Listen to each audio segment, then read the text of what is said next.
அனைவருக்கும் எனது இனிய காலை வணக்கம். இன்றைக்கி செவ்வாய்க்கிழமைக்கு உகந்த தெய்வம் முருகன் அப்படின்னு உங்கள் எல்லாருக்குமே தெரியும். இருந்தாலும் சில குறிப்புகளை நான் சொல்கிறேன். முருகனின் சிறப்புகள்னால் பல உண்டு. அவற்றுள் முக்கியமானதுன்னா தமிழ் கடவுளாக போற்றப்படுகிறார். இவர் சிவன் மற்றும் பார்வதியின் இளைய மகனாகவும் கருதப்படுகிறார். இவரை செவ்வாய்க்கிழமைகளில் வணங்குவது சிறப்பான பலனை தரும்னு நம்பப்படுது. முருகனுக்கு சிறப்பு பெயர்கள் நிறையா இருக்குது. அதில் தமிழ் கடவுள், ஆண்டவர், குறிஞ்சி நிலக்கடவுள், செந்நிறமேனியன், சேவற்கொடியன், ஆறுமுகன், கதிர்வேலன், மயில் வாகனன் இப்படின்னு சில முக்கியமான பெயர்கள். தமிழர் கலாச்சாரத்தில் தமிழகத்தில் மட்டும் இல்லை, உலகெங்கிலும் உள்ள தமிழ் மக்கள் அவ்வளோ பேராலையும் சக்தி வாய்ந்த தெய்வமாக முருகன் வழிபடுகிறார். இவர் 6 விதமான பகைவர்களை அழித்தவர். அதாவது ஆணவம், வன்மம், குரோதம், லோபம், மதம், மாச்சரியம் போன்றவை.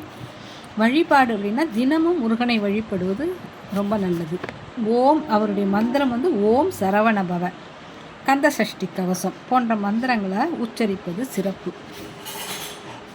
இவர் குறிஞ்சி நில கடவுளாகவும் வழிபடப்படுகிறது. முருகன் அப்படிங்கிற சொல்லுக்கு அழகன் அப்படின்னு பொருள். ஓம் அப்படிங்கிற பிரணவ மந்திரத்தின் வடிவமாக திகழ்பவர். முருகனுக்கு 6 தலங்கள், அறுபடை வீடு முக்கியமாக கருதப்படுது. இவர் 6 முகங்களை கொண்டதுனால ஆறுமுகன் அப்படின்னு அழைக்கப்படுகிறது.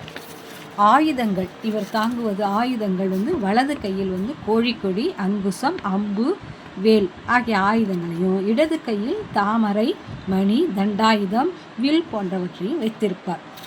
இவர்களுடைய பூ அப்படின்னா காந்தல் மலர். விழாக்கள்னா கந்த சஷ்டி விழா.